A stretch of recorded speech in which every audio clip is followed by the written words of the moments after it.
Getaround. We will come. Paulin, please come on stage. Wonderful to have you. Thank you so much. Thank you. The station is yours. You got the clicker? Yeah, fantastic.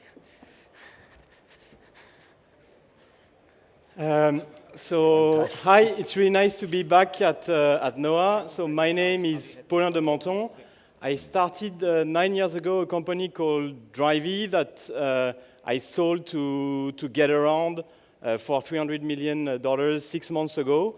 And so now I'm the CEO of Europe at Getaround, and we are the world's leading car-sharing platform. So I'll talk briefly about the Getaround service first, and then go to the topic of the day, the unbundling of the car and what role we play in there. So first, Getaround is a car-sharing service that basically has hundreds of cars in all of the major European and US cities. At basically in almost every street, we have cars that you can unlock with your smartphone, because we make those cars connected by putting a device in there. And our use cases are from a couple of hours to a few days or even a few weeks. So we don't play in the one-way sector. We don't do A to B inside a city. We don't compete with Uber or with bikes or public transit.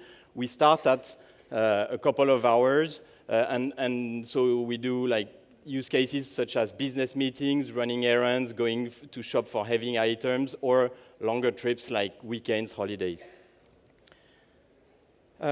So we are a marketplace. We don't own any fleet, so that's the main difference compared to, like, say, a Zipcar. Historically, we started as a pure peer-to-peer player, only with private cars on the platform. So it was basically neighbor-to-neighbor rentals. And now, like many marketplaces, our fleet has diversified with a lot of professional fleets as well. So we do have private owners, also entrepreneurs who start a business on the platform, car rental companies who seek additional revenue, and car-sharing companies, fleet owners, leasing companies, and finally, car manufacturers themselves come to distribute mobility directly on the Getaround platform. In terms of key numbers, so now we are on 2 continents. We have over 5 million customers in over 300 cities. And we are by far the largest round-trip car-sharing player with over 20,000 connected cars, growing at more than 2x per year. So now the topic I would like to address is the unbundling of the car and how things are playing in the past couple of years. So that's a very obvious statement. For the past 100 years, the car has been absolutely dominant in all transportation options. It has completely changed the design of cities, of shopping, of everyday life, and etc., and much beyond what was originally expected. There are more than 25% car trips for trips under 1 mile, so trips where you could walk or cycle super easily. And so when all the hype about autonomous cars came in, let's say 5 years ago, the prediction was pretty simple. The car is already absolutely dominant. Cars are going to get better. They will be autonomous, driving themselves, driving down the cost, increasing the convenience, and etc. So basically, the room and the use cases for the car would even expand much further, and basically, whoever was going to win the robotaxi race would be dominant and address all kinds of mobility uses. So it was a kind of doomsday scenario for all mobility services, but also possibly for cities. And really personally, as a CIO, at that time, a few years ago, I was really scared that there would just be one Uber doing robotaxi and that it was the end of it for any other alternative mobility service.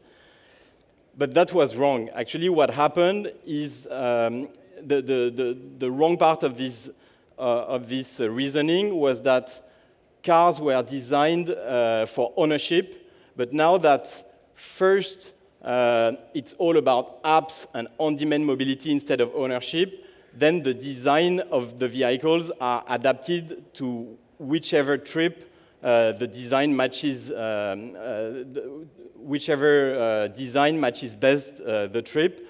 So basically here, I'm segmenting different mobility needs between first the short A to B inside the cities on the left-hand side. On the right-hand side, the A to B between two large hubs, so between two cities typically. And in the middle, all what's left, so mostly round trips of, let's say, a few dozen miles to a few hundred kilometers. And what happened on the left-hand side, which was the most hyped area of A to B inside the cities, is we are seeing dozens, if not hundreds, of new mobility services. And also the form factors of vehicle are changing. So it was pretty clear before. You had the mopeds, the kick scooters, the bikes. But now every week there is a new hybrid form factor that is born, and that's between a bike, a scooter, or a moped, and etc. It has become vital for apps like Uber to not do only cars in this market of A to B inside cities, but do many other, become an aggregator of mobility. And on the right-hand side as well, the space is increasingly crowded with deregulation, low cost, and a lot of new bus and train options. And so basically, the core area in the middle where we sit is not really crowded. We have a very dominant position. And car sharing is actually the only use case in on-demand mobility that really requires cars the way they were designed, with 8 airbags, being able to go fast, to take both the highway and suburb streets. So in terms of customer demand, we are uniquely positioned with actually quite low competition. For any household that want to go without a car and use only app, car sharing is absolutely necessary. And if we take this approach from a supply side for the whole car manufacturing industry, that's basically the main market is, in terms of mobility, is probably round-trip car sharing for longer distance, because on both ends, on the left hand and right hand, the vehicles will simply not be cars anymore. So what we think is the growth in car sharing so far has been pretty steady, but not hyper growth, so more like 30-40% per year. We grow faster, but the market as a whole is still small.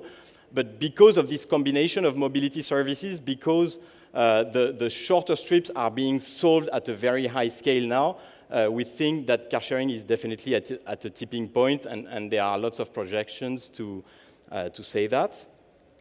And so we made a recent story in one of our home markets in France about the impact of our service. So that's for France.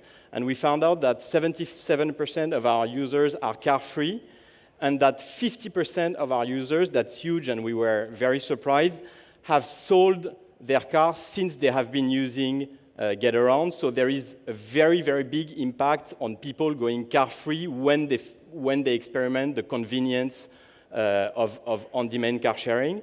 And so it was evaluated that for France, the impact of Getaround has the same impact as all other car sharing services grouped because of the scale of the service, and that we save more than 50 million kilometers driven because on-demand also drives less unreasonable use of cars. So it matters a lot that we help the cities be less congested, save public space, and we have a lot of ongoing partnership with cities to help them.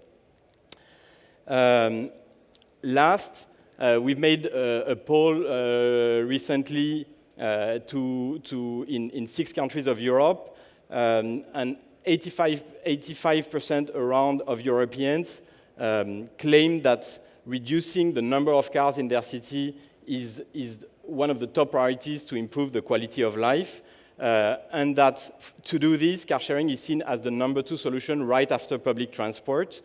And there is a very strong urge of Europeans to for cities to promote car sharing so that finally, with a combination of mobility services, we can go without car ownership, which will dramatically impact the quality of life. And that's it. Thanks a lot. And you raised almost $500 million, I saw. Huh? Yeah, 400 million so far. Wonderful. Yeah. Thank you so much. Thank you. Appreciate it.